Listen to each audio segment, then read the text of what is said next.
evening, Thomas brought his last train to the junction. He went for a drink. "I'm going to the big station," he said to Percy and Toby. "So are we," they answered. "Do you know," Percy went on, "I think something's up." Toby looked at the sky. "Where?" "Down here, silly," laughed Thomas.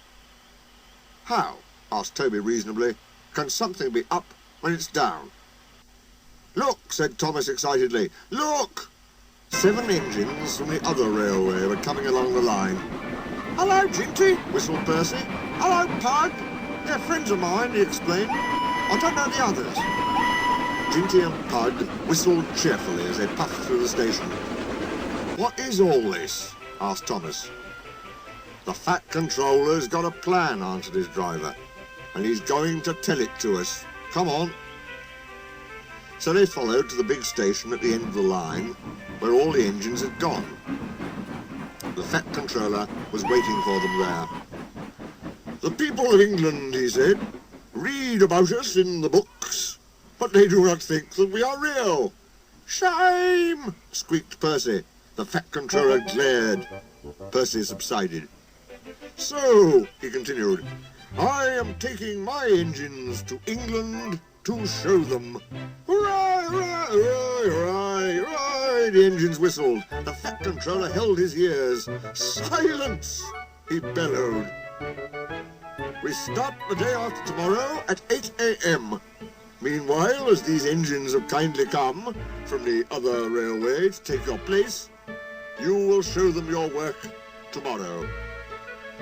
Next day, as Annie and Clarabel were going to England too, Thomas and Ginty practised with some other coaches. Thomas was excited. He began boasting about his race with Bertie.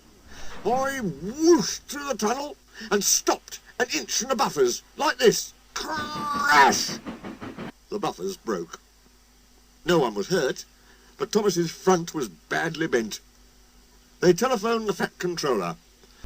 "I'll send up some men," he said, "but if they can't mend Thomas in time, we'll go to England without him."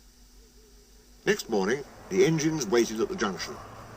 Toby and Percy were each on a truck, and Duck had pushed them into place behind Edward. Henrietta stood on a siding. The Fat Controller had called her a curiosity. "I wouldn't dream of leaving you behind," he said. "I'll fit you up as my private coach."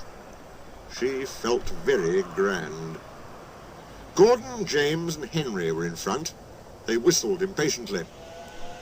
The Fat Controller paced the platform. He looked at his watch.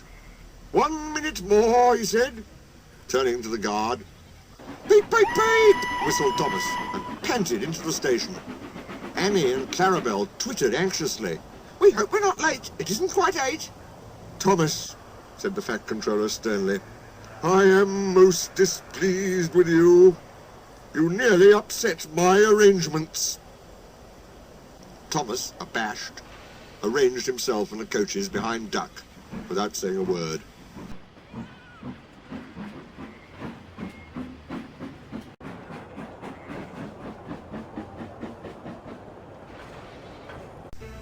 The Fat Controller climbed into Henrietta.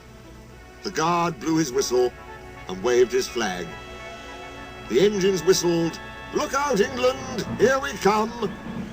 and the cavalcade puffed off.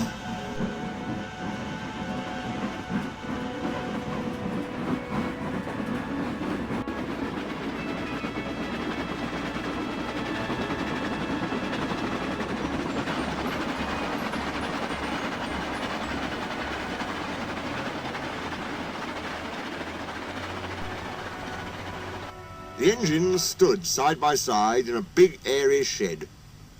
Hundreds of people came to see them and climbed in and out of their cabs every day. They liked it at first, but presently felt very bored and were glad when it was time to go. The people along their line put the flags out and cheered them home. "We are glad to see you," they said. "Those others did their best, but they don't know our ways. Nothing anywhere can compare with our Fat Controller's engines."